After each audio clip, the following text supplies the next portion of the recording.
The Maltese archipelago in the heart of the Mediterranean Sea consists of 3 islands, Malta, Gozo and Comino.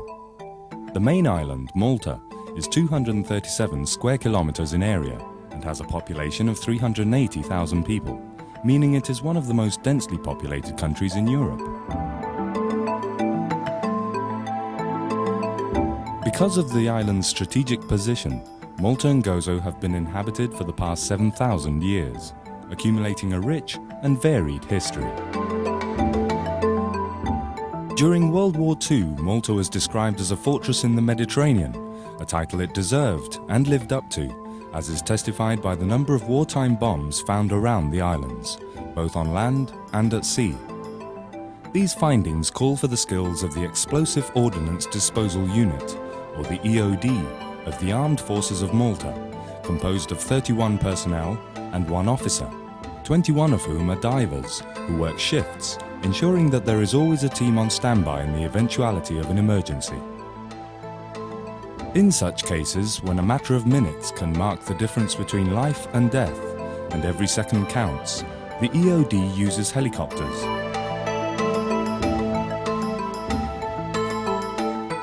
Indeed, its members undergo training 3 times a year to be prepared to arrive on helicopters to the distant scene of an accident.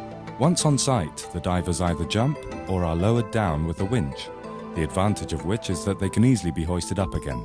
Training entails a dry rehearsal on land, where safety points are highlighted by pilots, winchmen and technicians, who are involved in the operations and with whom fine-tuned coordination is required.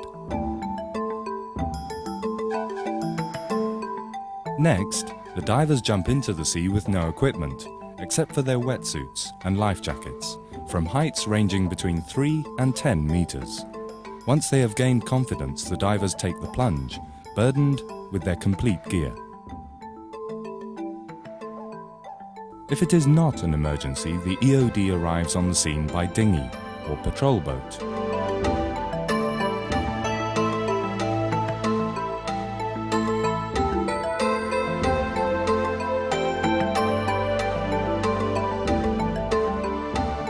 Not only does the EOD retrieve and defuse bombs, but it also carries out search and rescue operations.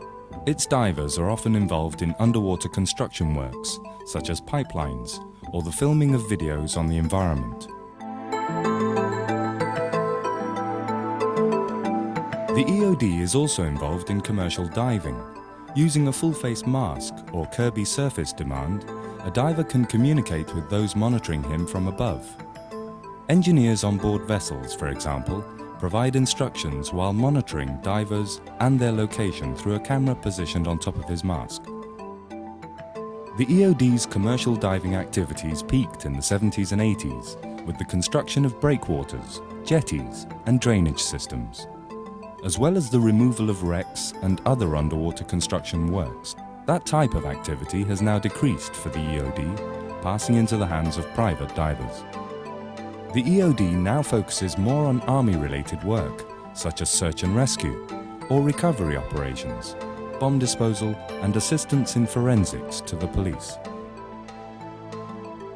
However, when required by government departments and private companies, the EOD is still involved in commercial operations.